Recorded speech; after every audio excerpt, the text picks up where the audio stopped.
Larry Lloyd has 90 minutes to confirm to Ron Greenwood that he's the right man to take to Italy as Dave Watson's deputy by justifying his record of the international scene this afternoon after an absence of 8 years. For two Welsh players, the match brings an introduction to that scene. Paul Price, the captain of Luton Town, and David Giles, who left the local club Wrexham for Swansea last November.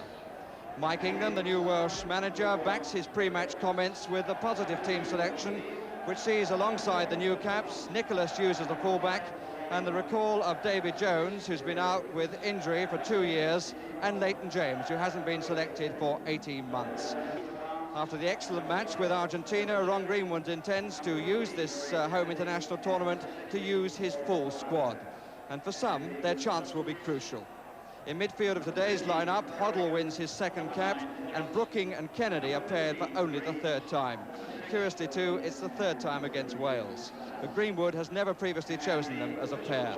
Up front, Paul Mariner wins his first cap for 2 years, and in all there are 4 new faces compared with the 14 seen last Tuesday. The referee this afternoon is Scotsman Ian Foote from Glasgow, and his linesmen are Alan Ferguson and Peter Hanley. It's really a delightful afternoon, although once again, as last Saturday, it's going to be very warm for the players. And England lining up in midfield with Coppell nearest us, then Hoddle, then Brooking, and then Kennedy. Pitch looking really in marvellous nick, in spite of the lack of water.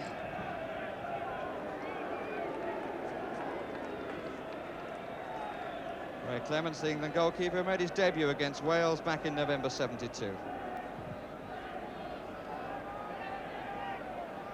Paul Mariner and David Jones. This is Brian Flynn. You'll have noticed, incidentally, from the captions that the players are wearing squad numbers.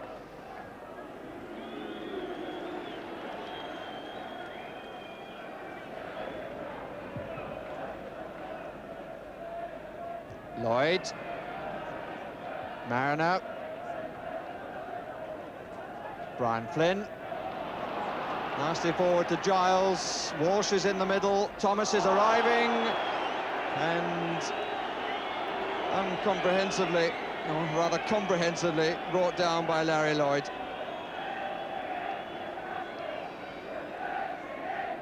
Really very sharp challenge by the New England number 5.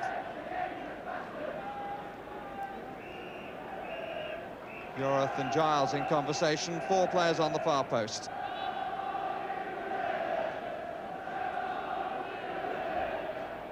James making an early run, there he is! Played a bit short and he seemed to go in there with a very casual air, but got quite a lot of power on the header, but well wide.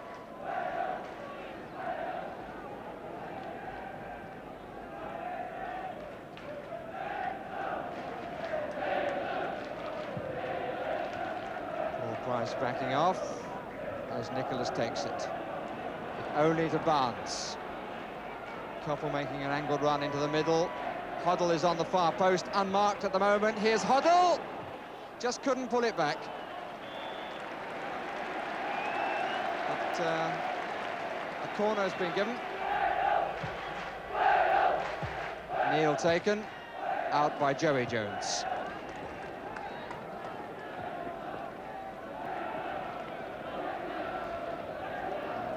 Going back to the stand. Yoreth looking for Peter Nicholas. Walsh wants it early down the middle. Here is Leighton James. Side netting. Didn't really have much of an angle. And given the chance again, I think he might perhaps have pulled it back to Walsh. As he got away on the right side. It bounced kindly for him, but look at Walsh's position compared with James's.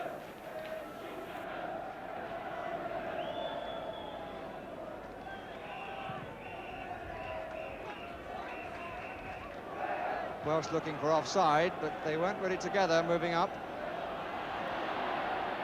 Ray Kennedy, but the whistle has gone for a bit of pulling by Brian Flynn, I think.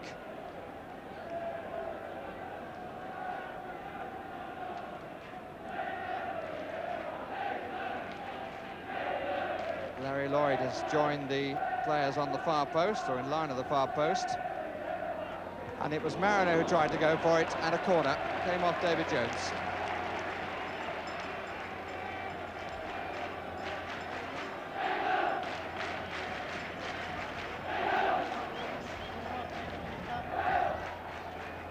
Brooking has gone to take the corner.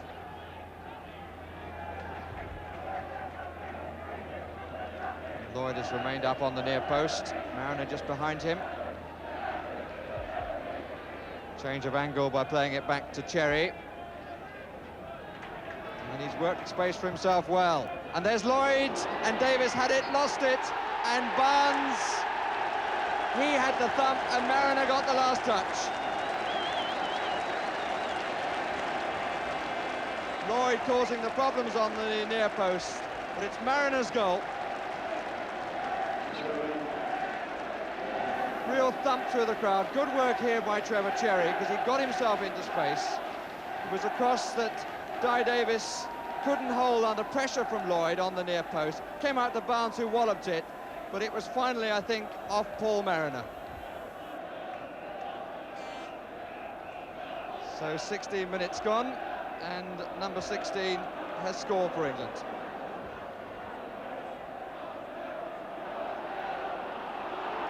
And here's Barnes again. Hoddle coming in, and Nicholas completing the clearance from Price.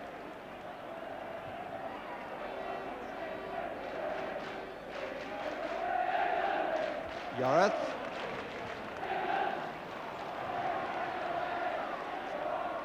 James inside. Here's Brooking. Yareth.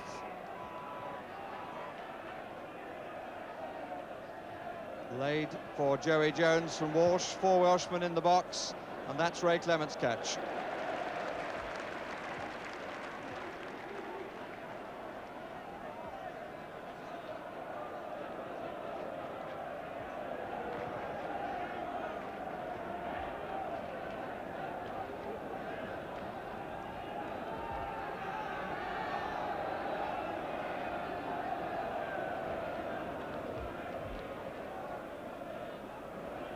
And Ray Clements drawing the attention of the referee to something before taking the kick.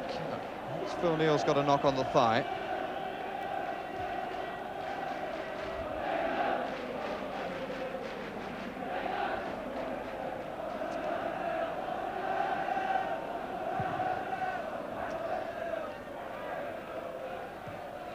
Mariner to Hoddle.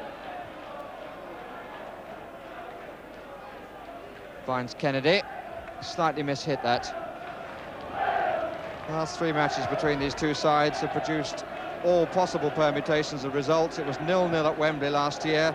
The year before in Cardiff, England won 3-1. And the year before that, back at Wembley, the Welsh won. Their only success, incidentally, for 25 years.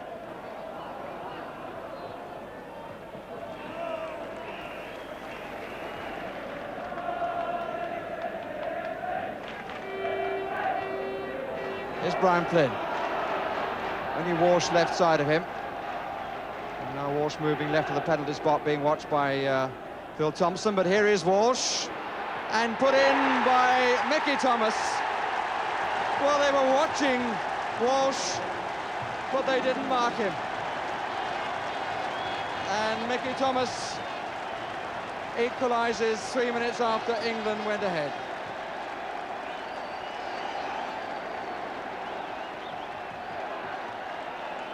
Move again on the right. It was James's cross. It looked as though they'd covered Walsh, but it came off him and then off Thompson and set up a very easy chance, although the ball was coming up high for Mickey Thomas.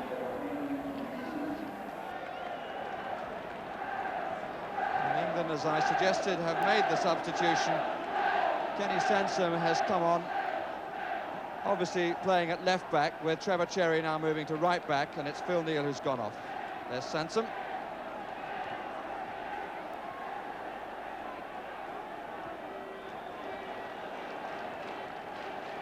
His 5th cap, and he had a fine game against Argentina.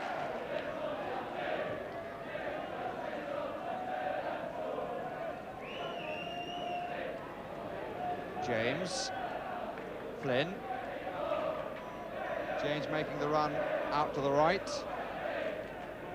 Giles in the middle. So is Edwards. And Walsh, and Walsh puts it in! Ian Walsh again moving away from the cover. What a really good goal. Coming on the half hour, again Leighton James, much involved.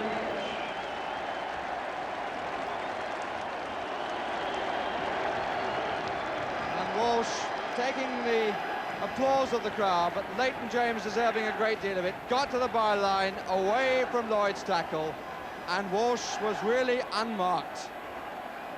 Two players around him, but neither in a position to jump with him. Lloyd, who ended up on the losing side for England in his last game, which was against Northern Ireland back in May '72. And no question about the foul, and I think the referee will probably book him for it. He's calling over Larry Lloyd, who dwelt on the ball. Me, us, I'm not quite sure who else he expects the referee to talk to. But he lost the ball in contest with David Giles and then upended him. So not quite the way that Larry Lloyd wanted to mark his return to the international scene. It's good battling by Giles, and Giles gets away, and no question that Lloyd hooked his foot away.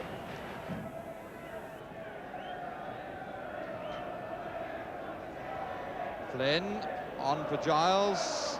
Sansom having to jump to get goal side of him. James again. Flynn. Thomas. Put out by Cherry. For the corner. And the Joneses arriving on the scene from the back.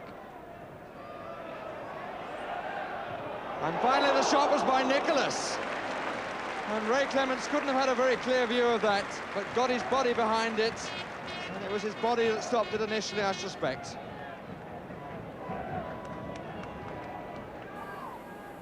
Again, it was James's cross. Players got up in the middle, came down to a first-time shot, but he did in fact get his hands, but he needed a knee as well.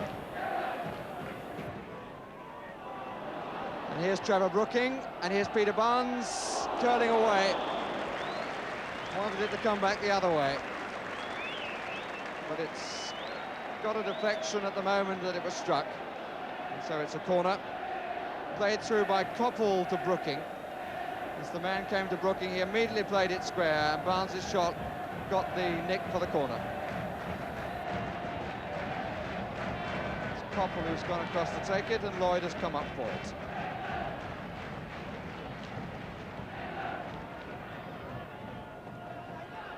Taken comfortably by Davis, an infringement anyway. Free kick given against Phil Thompson.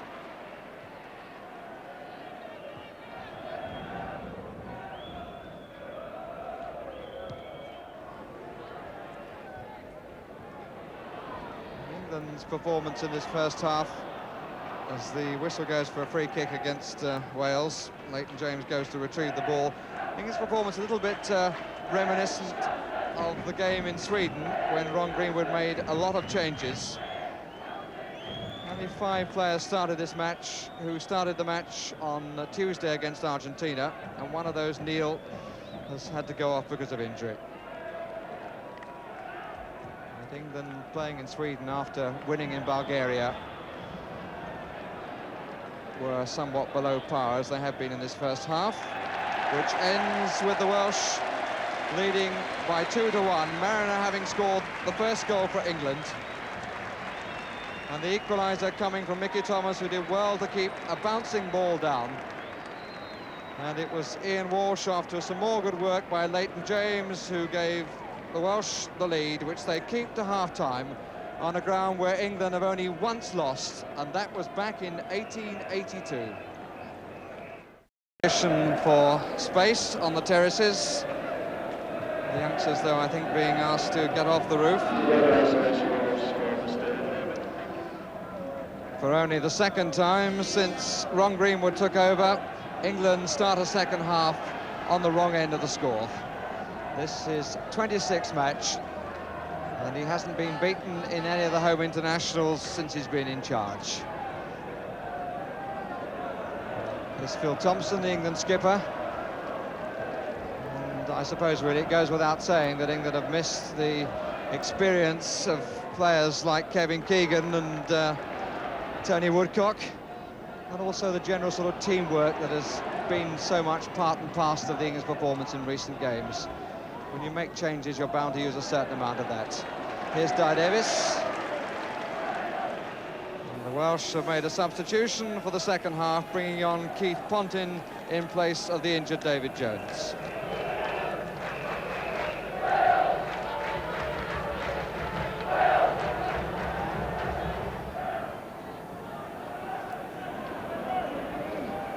And Barnes this time going at them. Brooking. And here's Hoddle. 4 England players in the box. And Hoddle setting himself. But it's side netting. Just a few people in the crowd wondered for a moment as Hoddle came to his left. Naturally two-footed. The sway created the space, but his shot was wide of the keeper and just into the side netting. Sansom back now with Cherry.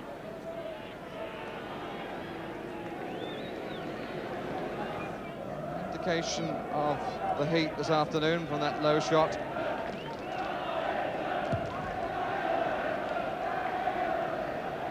Mariner and Pontin. Taken quickly by Brooking. Barnes. Cherry. It was a miss-hit really. Mariner blocked on the deck by Price, comes out to Hoddle, who makes room for himself and tries the chip. Would have been lovely had he succeeded in terms of quality of football. But when all the bodies were flying around, look at the control of this Tottenham player. Mariner in the battle, it's Price who's on the deck, but as it comes out, his control creates a bit of space for him, but he overhits the chip.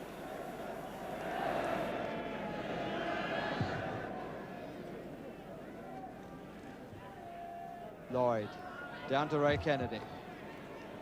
It's a bit too long. Cherry. And the free kick has been given. Well, Leighton James gets up smiling. I think the first challenge by Cherry might well have been a free kick, but I think that James just bounced of his own volition off Brooking. Pontin.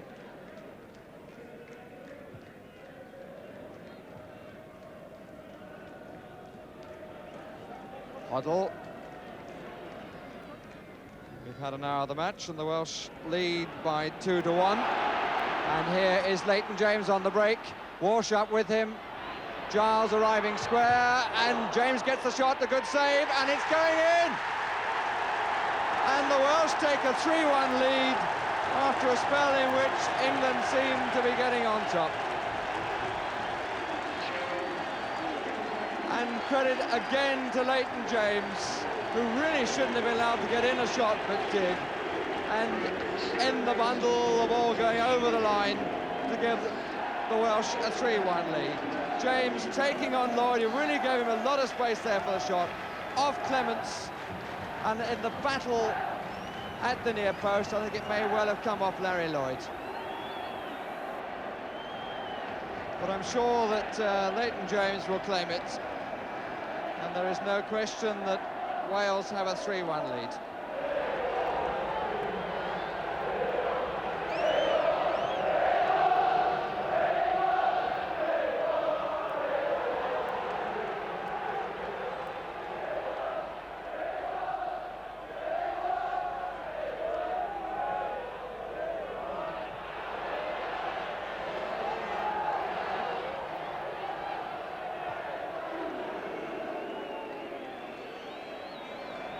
Greenwood's team only beaten twice during his reign, but in severe danger of a third defeat and his first in the home international championships. And so far the home international tournament being turned upside down with a victory last night for Northern Ireland over Scotland, And every promise of a victory here for Wales over England. And here's Giles. Didn't run too kindly for him. Well, again, one has to recall the comment at lunchtime of Mike England that his players would have a bit too much pace for the England defence. There's a greater sharpness in midfield. And England have gone back to the form of the latter part of the first half. Good decision by the referee to allow play to continue. This is Giles, and he's going an own goal by Phil Thompson. Own goal by Phil Thompson, there's no doubt about that. And Ray Clements looks up at his skipper. And 4 goals have been put past him. 67 minutes.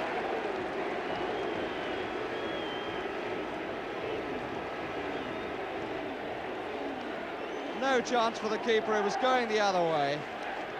And Ray Clements, who's never previously conceded more than 2 goals for England in a match, has now conceded 4.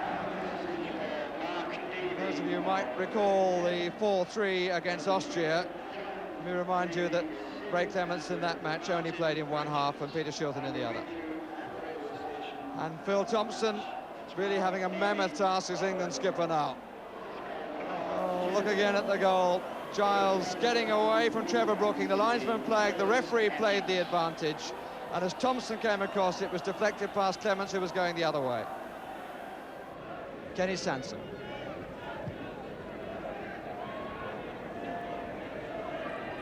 Comes Sansom. Brooking. Barnes on the far post, Joey Jones covering him at the expense of the corner.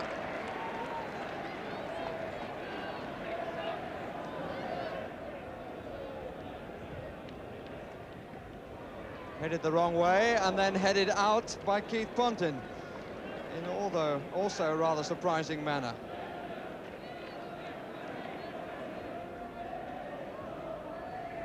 Brooking, England looking for what would only be another consolation. Wilkins trying to go through, and he was tripped by Peter Nicholas as the referee tried to get himself out of the way. Here's Hoddle. Oh! Supremely well struck, but the wrong side of the post from the referee's viewpoint.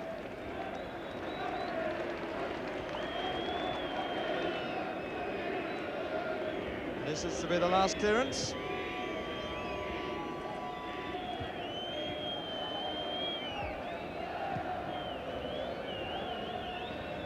Giles and Sansom. Nicholas. And the crowd rise as Mike England rises. And what for him will be an afternoon he'll never forget. His start to being manager of Wales. Congratulated by the England players, the England manager and his assistants. And Wales have inflicted upon England their greatest margin of defeat since May the 30th, 1964, when England were beaten 5-1 by Brazil in Rio. Really all credit to Wales for a fine performance. They scored their 3rd goal in a period when England seemed to be coming back into control. And from that moment onwards, a memorable victory was theirs. How you balance the home international championship against deeds to come is a little difficult to judge. But nothing should be taken away from Wales this afternoon, who were sent back by their manager to take the applause of the crowd. And the first time they've beaten England in Wales for 25 years.